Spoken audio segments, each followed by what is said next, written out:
Hey everyone, welcome to Earthling Cooks. Today we're going to show you how to make a filet mignon in a cast iron skillet. And all you need is a couple ingredients. All you need really salt and pepper and some oil. Some people might like to add some other seasonings, but for a good piece of steak I just like to do the simple way. But you can add some steak seasoning or some garlic or onion powder as well if you like. I like to put the oil on the steak rather than in the pan, and I'd suggest using something with a high smoke point. I've got avocado oil here, which has 500-degree smoke point. Olive oil will have a smoke point of in the 300s to low 400s, and you really want a hot pan, so I wouldn't suggest that.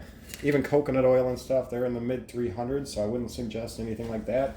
Get some avocado oil or check out some other oils that have a high smoke point. So we'll just oil up our steak on both sides.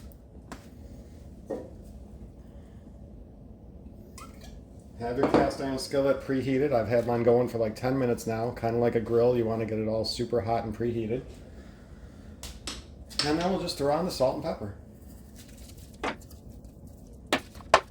Now this steak is about 3/4 inches thick, and I'm going to cook it about 2 minutes aside for a medium rare, kind of a rare, medium rare, or in between there somewhere.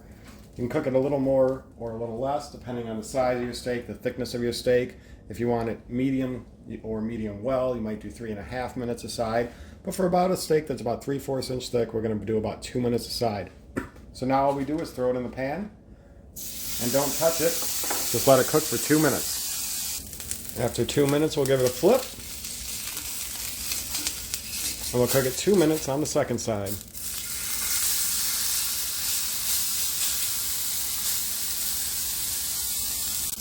After 2 minutes on the second side, we're going to throw this into foil to let it rest. And I like to throw some butter on top and bottom. I just have it put into the foil there. I'll put that on the butter. And then I'll wrap this other piece of butter over top and get this closed up. And now we'll let this rest for about 3 to 5 minutes, and then we'll take a look. After resting, this is our final product. Let's go ahead and cut into it and see how we did.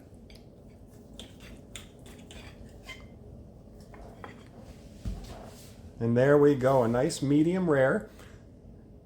Again, if it's thicker or thinner, you can change the amount of cooking time, but it should be between 2 and 5 minutes aside, depending on how thick your steak is. Looks awesome. I'm going to go ahead and give this a taste. We'll see y'all later. Happy cooking.